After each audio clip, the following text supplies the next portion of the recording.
Assalamualaikum warahmatullahi wabarakatuh. Jumpa saya di channel Yaki Sumanto. Kesempatan kali ini saya mengajak kepada pemirsa untuk membahas satu tema, yaitu cara pemimpin mengambil keputusan. Oh ya sobat, sebelum saya bahas materi, channel Yaki membahas tentang masalah pengalaman, strategi, hal-hal yang update, khasiat, manfaat, kemudian religi, olahraga, dan berbagai hal yang menarik yang lainnya.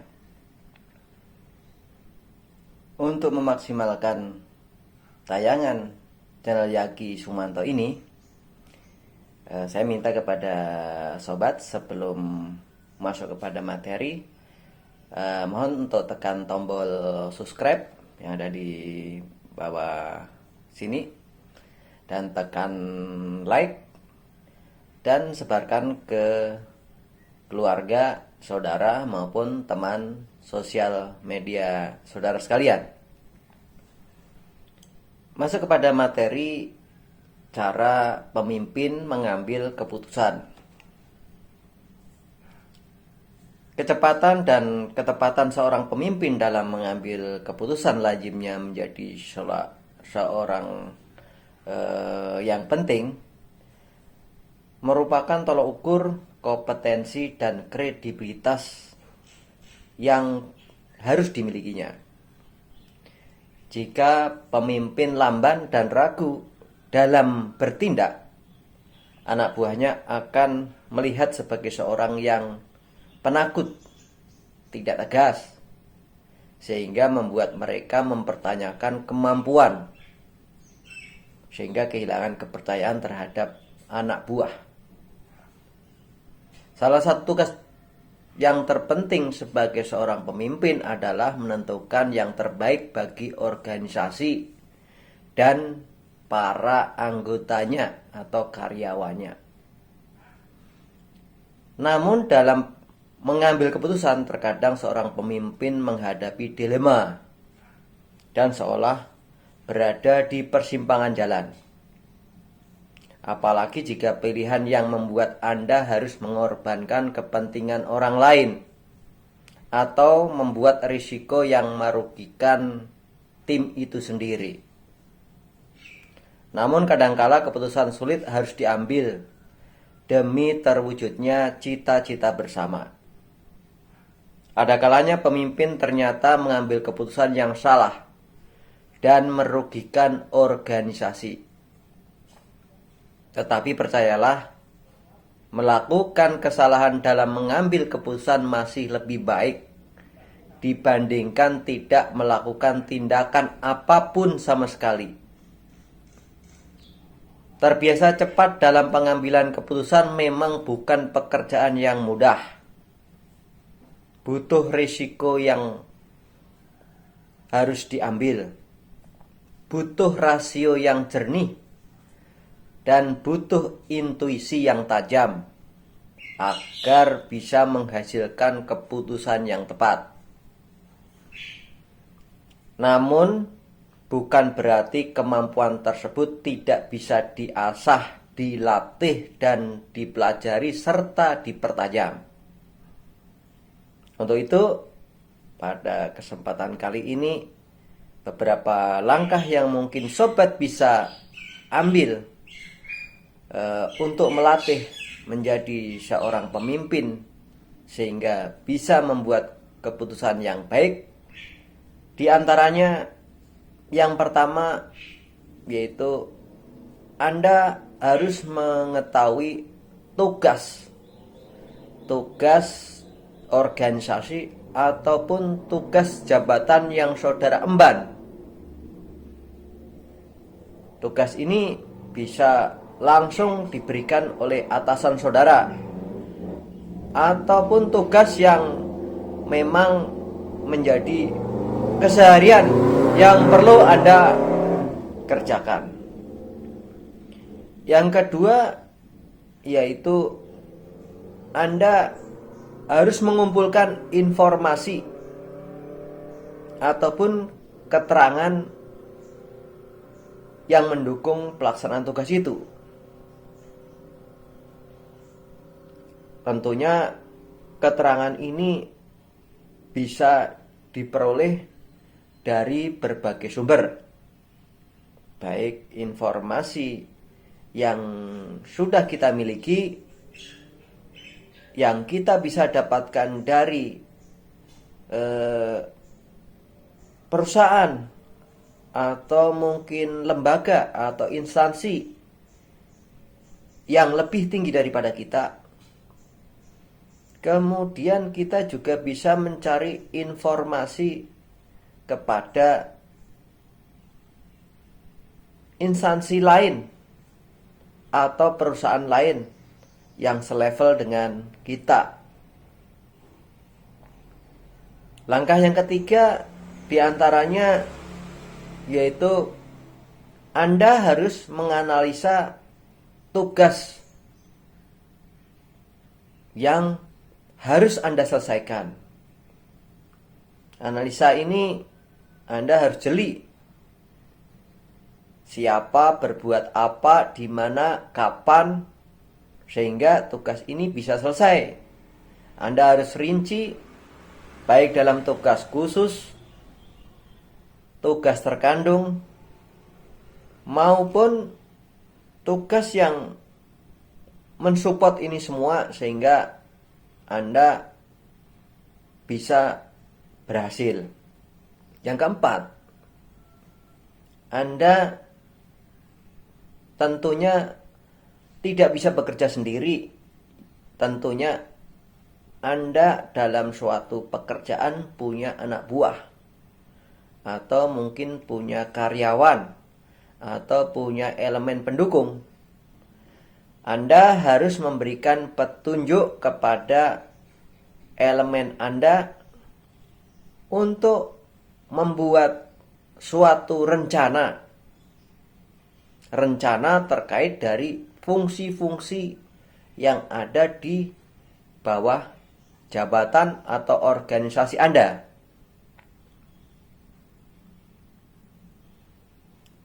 Selanjutnya yang kelima, kita juga harus memperkirakan apa kemungkinan-kemungkinan yang akan terjadi,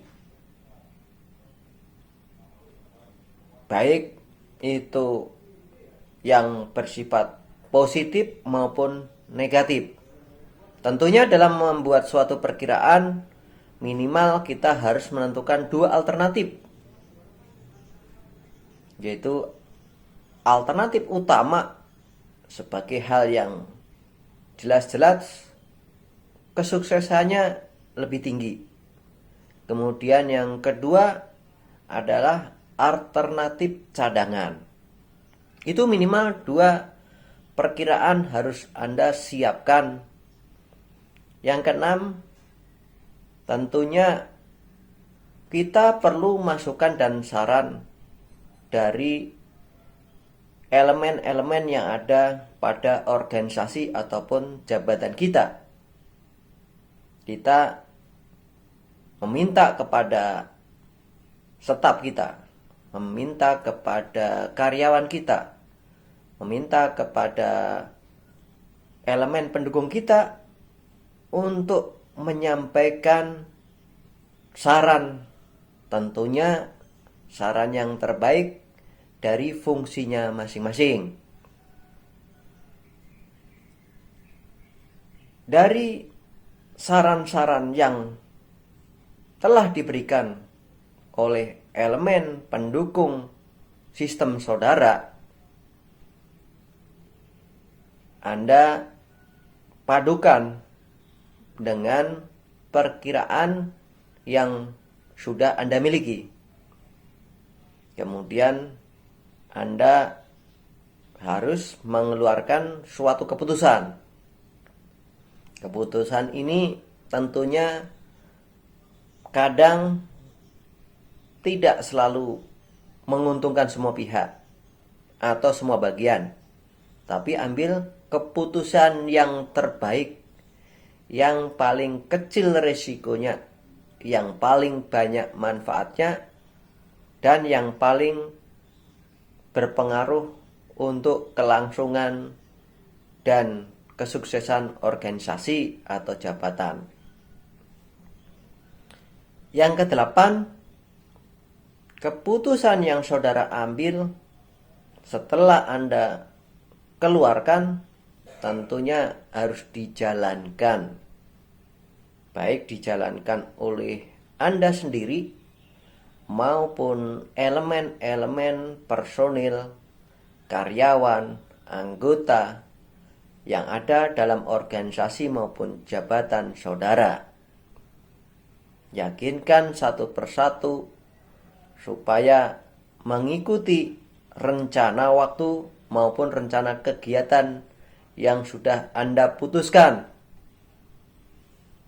Yang kedelapan, dalam pelaksanaan tentunya perlu diawasi karena semuanya harus berjalan sesuai dengan ritme yang sudah Anda putuskan berdasarkan masukan dari staf maupun orang-orang ahli di bidang Anda yang mensupport saudara. Setelah diawasi tentunya ada yang berjalan sesuai dengan rencana, ada yang belum. Ini supaya dipacu, disupport sehingga semuanya berjalan mengikuti track yang Anda. Tentunya perlu fleksibilitas, namun tugas harus tetap tercapai. Itu 8 cara Anda agar bisa mengambil keputusan yang baik. Namun dari 8 langkah tadi tentunya tidak cukup gitu. Ada hal-hal yang perlu Anda perhatikan. Di antaranya Anda harus menentukan batas akhir atau deadline. Dibutuhkan waktu untuk mengidentifikasi masalah dalam memutuskan. Banyak faktor yang mempengaruhi proses ini. Namun jika Anda pemimpin yang memerlukan banyak pertimbangan, bahkan cenderung tidak berani memutuskan, maka buatlah deadline bagi diri sendiri agar tidak berlama-lama berada pada fase analisis. Jangan sampai waktu Anda terbuang sia-sia jika Anda memutuskan sesuatu sehingga menjadi terlambat. Yang kedua yang perlu diperhatikan adalah bahwa keputusan yang saudara ambil itu harus didukung dengan data yang benar dan akurat.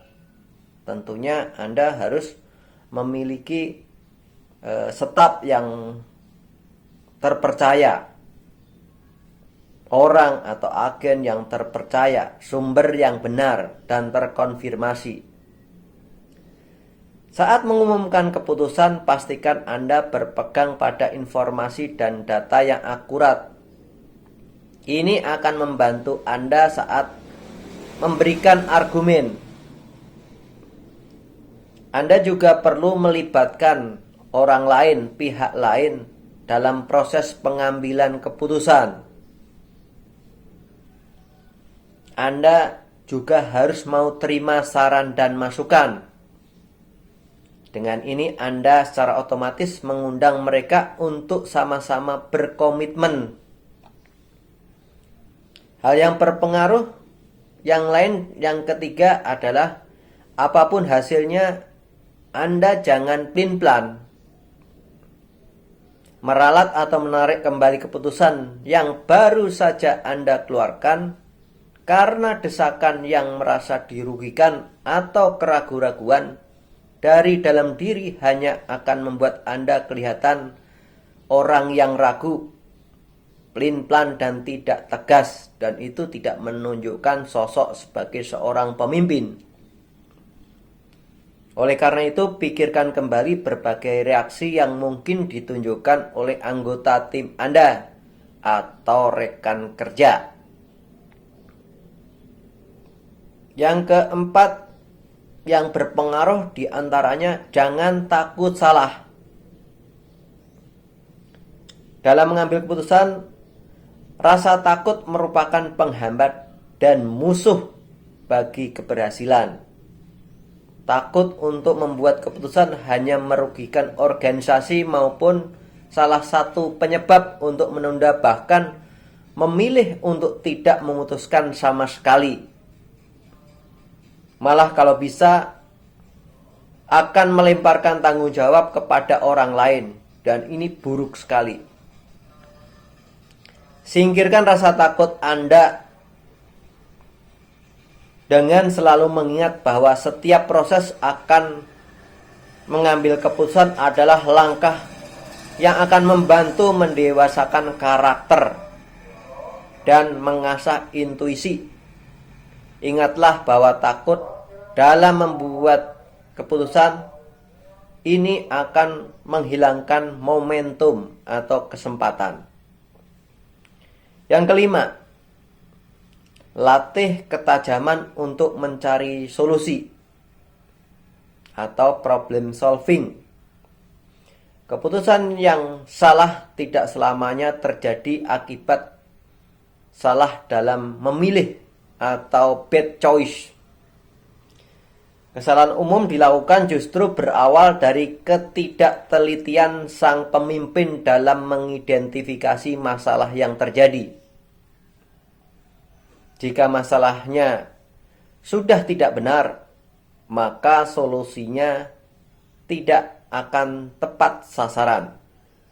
Oleh karena itu, usahakan Anda mengetahui secara detail permasalahan yang terjadi. Kumpulkan informasi dan data yang lengkap. Berorientasilah pada solusi. Jangan lupa memantau pelaksanaan keputusan. Ini merupakan bagian penting dari tanggung jawab sang pemimpin dalam mengambil keputusan. Monitor semua pergerakan dan informasi. Apakah sudah sesuai dengan harapan? Jangan ragu melakukan penyesuaian jika diperlukan. Membuat keputusan adalah tugas utama sebagai seorang pemimpin. Yang keenam, jangan mengambil keputusan karena Anda takut kehilangan pangkat, jabatan, atau Anda pingin hanya kelihatan baik. Tetapi ambillah keputusan sesuai dengan porsi. Jangan mengambil keputusan dengan kondisi marah. Anda harus bersikap bijak, dewasa, sehingga keputusan ini merupakan hal yang adil dan bijaksana. Tentunya untuk menjadi seorang pemimpin, pengambil keputusan yang baik, ini perlu dilatih terus dan tentunya harus memohon kepada Allah Subhanahu wa Ta'ala. Demikian bagaimana cara untuk menjadi pemimpin dalam mengambil keputusan yang baik dan bijak. Semoga ini bermanfaat kepada rekan-rekan semua. Sebarluaskan sehingga kita menjadi lebih baik guna kemajuan bangsa dan negara kita. Yang baik dan bijak. Semoga ini bermanfaat kepada rekan-rekan semua.